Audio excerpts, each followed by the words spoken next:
Now two flags fly above my land that really sum up how I feel.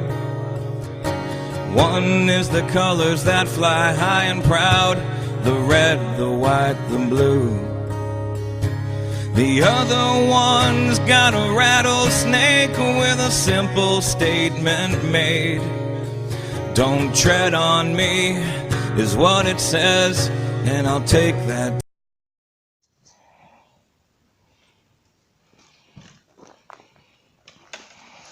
Hey y'all, Big Bub here from Big Bub Outdoors.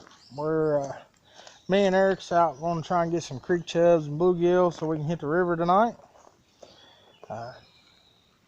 Just kind of show you a little creek we're messing with.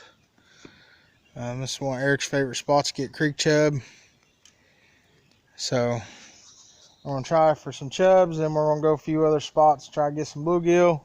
Then we're going to start up north in Tecumseh and work our way back to Terre Haute, hitting the banks on the way down of all the public spots that we can get to and all the access spots that we know of, and try and get on some everybody likes to hear we're going to try and get on monsters. I mean, that's always the plan, but we're just trying to Montezuma too, or no?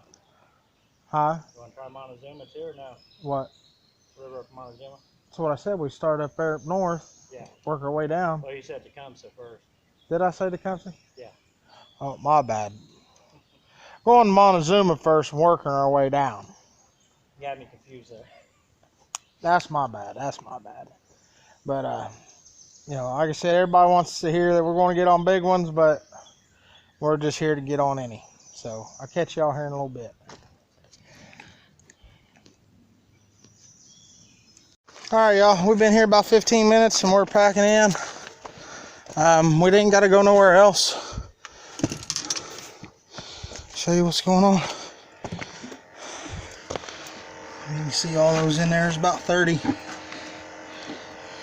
Nice big creek chubs.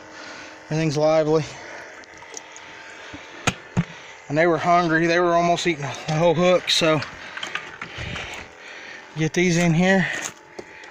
Oh, get some stuff moved around. My rod moved around. That one. Bait. With the bucket in it. Alright, now we're going to go hit the river. I'm definitely going to be drying my shoes for a couple days. Yeah, so catch y'all here in a little bit. It's hotter than shit, but hopefully we get some fish for you. Like I said, we got about 20, 25 creek chub and brim. And we was only here about 15 minutes, so we'll see how it goes.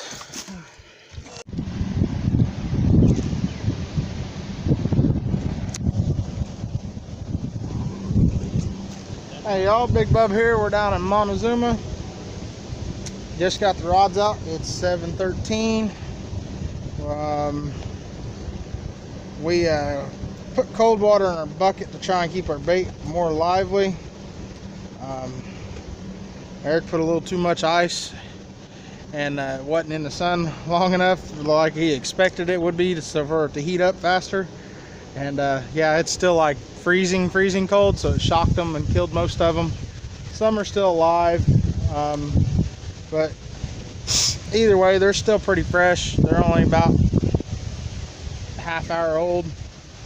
So we got creek chub out, night crawler.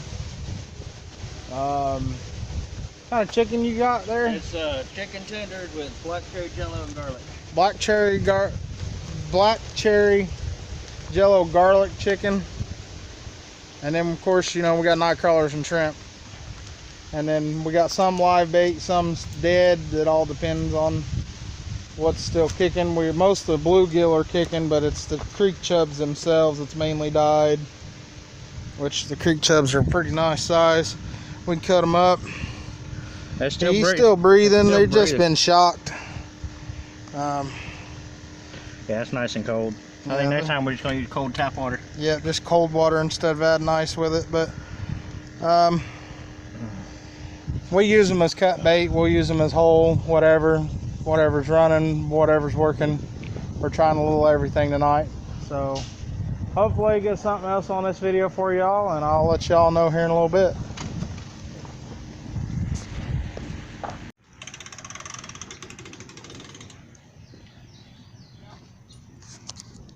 All right, y'all. We switched spots on the river to another public access site. We was doing real good, getting good bites, but we were right on the boat ramp at the other one.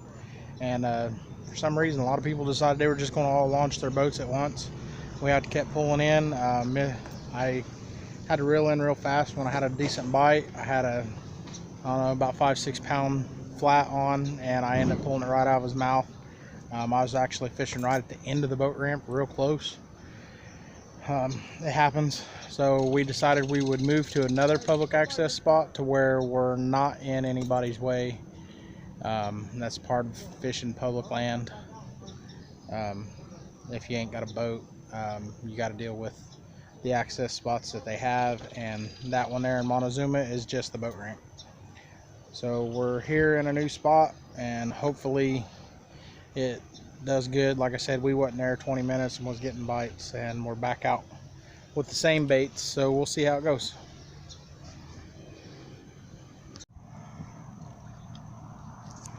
Your light's not on. You gotta turn it on. All right, where's it at? Right here. Let me hold him real quick while you turn this on. Yeah. Oh yeah, he's tugging hard. Oh my God. Hey y'all, Big Bub here. Look at that tip. I got something on the first time on my Let's grab this big net. And this son of a bitch Switching sides here. is just tearing up my gears in this Cast King.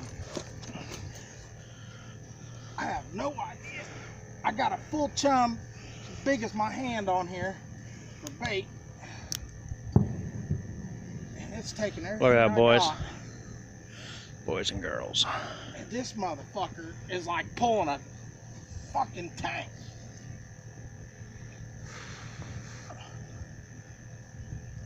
Dude, I'm wondering if this ain't no great big ass turtle or something.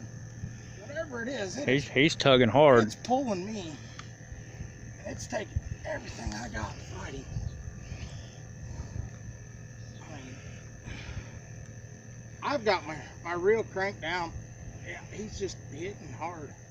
It's big. Oh my Lord. Definitely a good night to be on the river.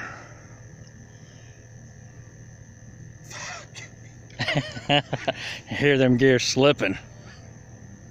I tell you right now, if I rip this rover to hell, boy, I'm buying me another. This damn Cast King better hold up. Right? Oh my Lord. Let him run. I'm gonna just let him run, let him get his warrior self down. Look, look at it. I got to get it don't go no tighter. And he's still pulling it. It's tight. And he's still pulling it. Look at that. Turn this headlamp off. I don't know what it is. Me and him is gonna go here all night if we got to, buddy. This thing been tapping this For an hour or two. and it just finally just smashed it. We'll see what we're putting the old Muddy River rod to test today, boy.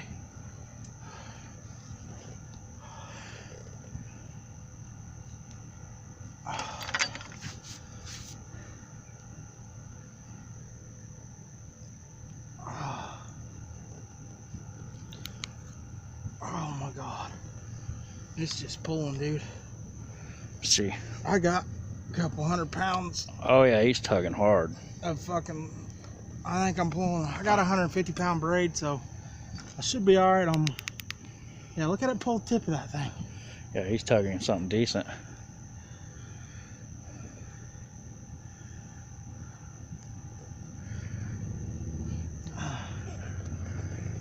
I don't know if it's pulling, but I don't know if he's like pulled underneath something.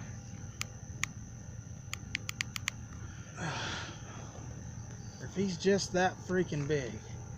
I mean, look at that tip just fucking keep going down. It's just smashing this thing. Letting up. Letting up. Yeah. Get on him. Trying to pull him in a little bit. Yeah, it's like pulling a tank, dude. It ain't there's like no give to this thing whatsoever. I'll get a couple inches and then he'll take 3 or 4 feet. Look, I pissed him off. He's running again. Yep.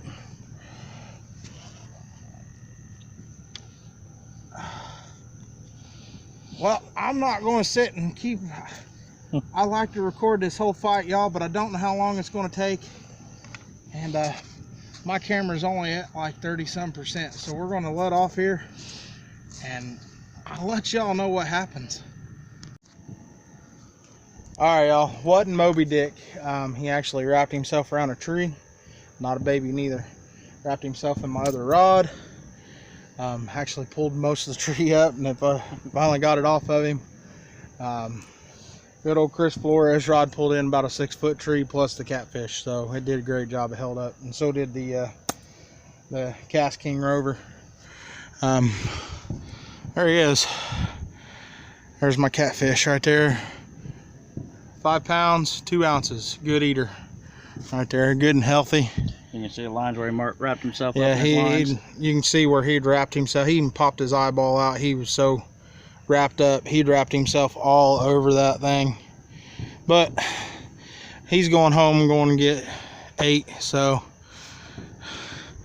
hopefully we have some more for you. That was on Big Creek Chub. So we'll see what happens. Alright, y'all, it's 1 in the morning. We've had a few more bites. We're heading home. This spot here in Clinton we was at, we probably broke more lines than we did anything. Because every time we get a bite and we need to check bait, we come in. There's a big rock wall right here that you normally would sit on. It's actually out a good ways, and I think we're hooking up on it and breaking everything. When I pulled everything in to cut so we could go home, I broke every line I had. Yeah, that wall's like probably 4 feet in front of us. But we got a good 5-pounder. It's going to go in Eric's freezer along with the other ones he's got. We're saving up for big fish fry. Yeah, I think we probably got about 12 or 13. Yeah, because you still had the few left from mine when me and you went, and then you and that 6-pounder I got on. Then you and Mike has caught some, and then you got a 6-pounder not so long ago, and then now I've got this one to add with it. So we'll eventually have enough for a big fish fry. And then some fellers gave us some great big shad. I went ahead and put our rest of our chum in there, our bluegills and chum, but these shad are nice size, so we're going to take those. We're going to throw this in the freezer because this is still good cut bait. So next time Eric's going to remind me to make sure we have a lighter. Yep, had to call my sister. And we're going to make sure that I grab the correct lantern that's full, or at least fill it up before we leave. These things do work though. But this is what we did. As y'all see, that is not my light from my camera by no means. Shut it off, boom. Yeah, that's Eric's bar. He turned that on, lit up the whole river, and that's what we've been using for about 20 minutes or so, because the lantern had died and the flashlights were dying. But overall, it was still a good night. We had fun. We're going to hit up a few new spots. Y'all stay tuned, because next month I will be bringing you, I might go live a little bit, either on YouTube or on my Facebook page. We're going to go to the Captain Mad Jacks this year for the first time. So we're going to go down there to Steve Douglas's tournament down in Kentucky, and we are going to do the free bank tournament he's got down there, because my boat's not done yet to do any boat tourneys. So if y'all, I mean, we come freaking smash prepared. I mean, we ain't even got most of my stuff. This is just mainly, I mean, 3 rods, a chair, and the lantern, and well, I guess 4 rods. I got my micro. Everything else is Eric's. I brought a few things of bait. So I mean, imagine when I bring all my stuff, how full this really is. And y'all should see it when we come to deer hunting. It's even worse. which that's coming up soon too. Probably do a review, as y'all seen the review on my crossbow. Eric's got a step up from mine. You got a PSE what? Fang 350. Fang 350. It's supposed to shoot 350 feet per second, so we're going to get out somewhere that's got good distance, and we're going to see what kind of grouping this Fang's got. So stay tuned for that, and I'll catch y'all later, either in the woods, on the water, or on the road. Bye-bye.